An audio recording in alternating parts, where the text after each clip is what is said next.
In this video we're exploring CSV files and how these can help you manipulate and explore the data for your students. As you all know, our assessments provide you with data through the range of reports that are available, for instance for groups and for individual students. There may be occasions where you might want to combine assessment data together, or to combine data from other assessments with data from somewhere else. For example, from other assessments, perhaps teacher judgments. The CSV files enable you to transfer data from our assessments to combine this with other data.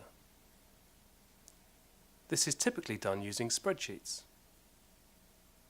In this video, we will not be providing a lesson on how to use spreadsheets.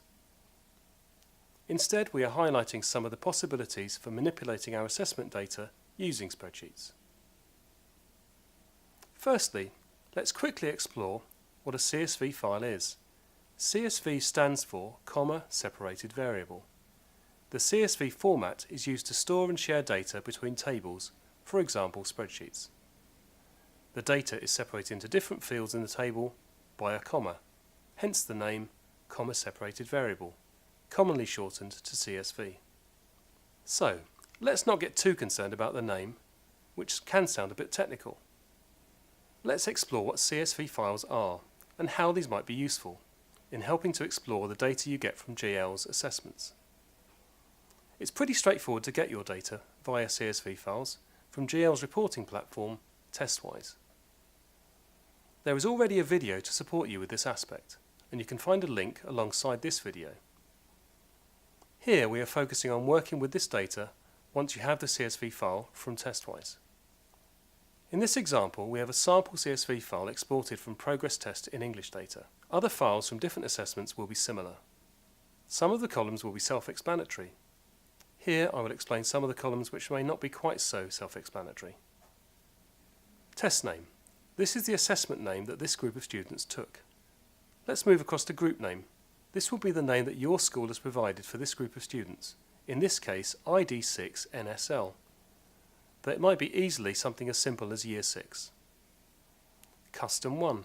These are additional field names that you can set if you think it would be useful to explore patterns and trends for particular groupings. For example, it might be useful to know the student's country of origin, and then to analyse results for students from the same country. As you can see, you have a number of custom fields which can be defined by your school. Here we can see the data that has been generated for the students from the Progress Test in English. Please note that when you create a CSV file, these will have pupils' names and pupils' data. It's important to ensure that this personal data is kept safe. So, we can see now what a CSV file looks like once it has been exported from TestWise. Now, let's look at some of the possibilities for manipulating this data. In this first example, we're exploring combining data from a range of GL assessments. Here we are looking at data for just one student, Daisy Allen. Data from the Cognitive Abilities Test, Cat 4, some of the Core Attainment Tests, NGRT, together with a range from Progress Test in English, Progress Test in Maths and Progress Test in Science. And Daisy's results for each of the factors from the Pupil Attitude to Self and School Survey, PASS. This is achieved by copying and pasting the various fields of data that you are interested in from the CSV file and then combining them. In this case, on a table for one student. To help flag some of the key comparisons of data for further investigation, some of the data fields here are colour-coded. This then emphasises where the data looks like a strength, green in this example, or where some of the data raises questions. This is colour-coded red. For example, here's Daisy's attainment in NGRT, Progress Test in English and Progress Test in Maths. This is showing significantly below what might be expected from our CAT data. The PASS data follows the same colour coding as in the standard PASS reports. However, showing it here alongside the Cat 4 data and core attainment data might give some indication to the reasons why Daisy might be underperforming. Here we can see that Daisy is showing an extremely low confidence in learning. She is in the bottom of 3% of students in the sample. So you can see that there are benefits in getting a more complete picture for individual students, with their data combined and readily accessible on one page. Now, let's look at some other possibilities for exporting data using CSV files and combining them in other ways. Here is a template with the fields yet to be populated. This example would take core attainment data across time, in this case for a student from Year 1 through to Year 6. So on one page you could see the current data from Cat 4 and PASS together with the student's progress over time in core subject areas. Let's extend that further still. It may be useful for you to look at progress over time in each of the assessment areas. Here we can see this template is set for Cat 4 data in Years 4, 7 and 9. It is worth noting that we would recommend that Cat is taken every 2 to 3 years. However, we can see that the core attainment data is recorded for each year, as is the PASS data. So far, we have seen the potential of using CSV files. You are able to export the data and manipulate this in ways that are useful to you. Here are some examples that have been developed by international schools who use GL assessments. Here, Matthew Savage has combined data in a similar way to example 1, using Cat 4 data, core attainment data and PASS factors. The difference here is that Matthew has combined the data for a group of students, not just for one individual student. Once again, we can see the data has been colour-coded to draw attention to data that might be of particular interest, or flagging a potentially important comparison. Matthew has built a formula into this spreadsheet, and here with the Cat 4 score for verbal ability and the progress in English, the formula calculates any discrepancy with the standard age score for the progress test in English. For student A, we can see that verbal ability, standard age score, is 125, indicating a verbally able student, towards the top 5% of all students. However, we can see that their attainment in English from their standard age score is 91, which is towards the bottom quarter of all students. Clearly there is a big difference here, and the benefit of combining this data with the help of CSV files is that this can be calculated within a spreadsheet, and these discrepancies then highlighted to flag areas for further investigation. Matthew describes this as a student's verbal deficit. Once again, combining the attitudinal data from PASS with the ability and attainment data, enabling a quick view of the potential reasons.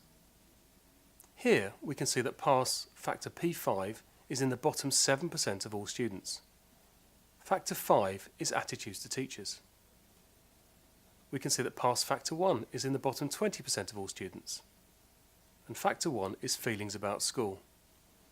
This combined data can start to give clues about what to look for, and the potential support student A might benefit from. This support will then be focused on the needs of a particular student or group of students, and should help to bridge the wide gap between their potential and their current attainment. So there may be particular aspects of the combined data you would like to investigate further. Extracting the data from TestWise and manipulating it within a spreadsheet is a relatively simple way to do this. Let's now have a look at one final example. But before we do that, let's hear from Gary Webster. Here he describes how he links his school's assessment regime with Cat 4 data, after which we will show you how this is all linked, supporting the use of data transferred via CSV files. We report 5 times a year, and for each reporting period we look at every single grade that a student has got through all of their 14 subjects in Year 7, for example.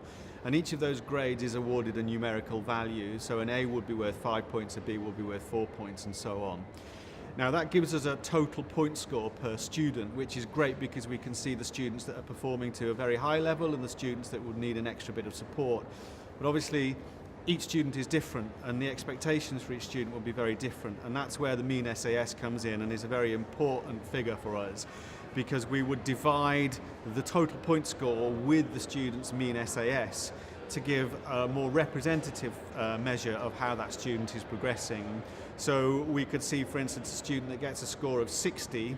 For one student that might represent an underachievement, but for another student that actually might represent a very, very significant high level of performance and would need rewarding in that way.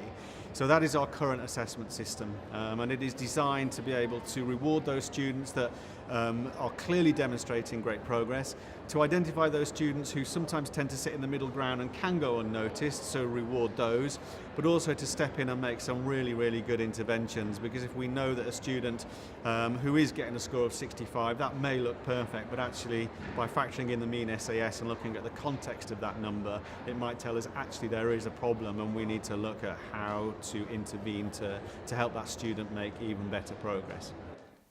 So, what does this combination of the data from the school's grade system and the CAT4 data look like? This is shown here in the mean SAS column, showing the CAT4 mean standard age score, again for a group of students. In this example, Gary has combined this with attainment data from his school's attainment assessments. In the next column, Gary has developed a formula contrasting the mean standard age score with current attainment. The mean SAS is divided by current attainment. The outcome is colour-coded once again to clearly emphasise which students require further investigation. Here, any student with a calculated outcome greater than 2 is showing a cause for concern and a priority for further investigation.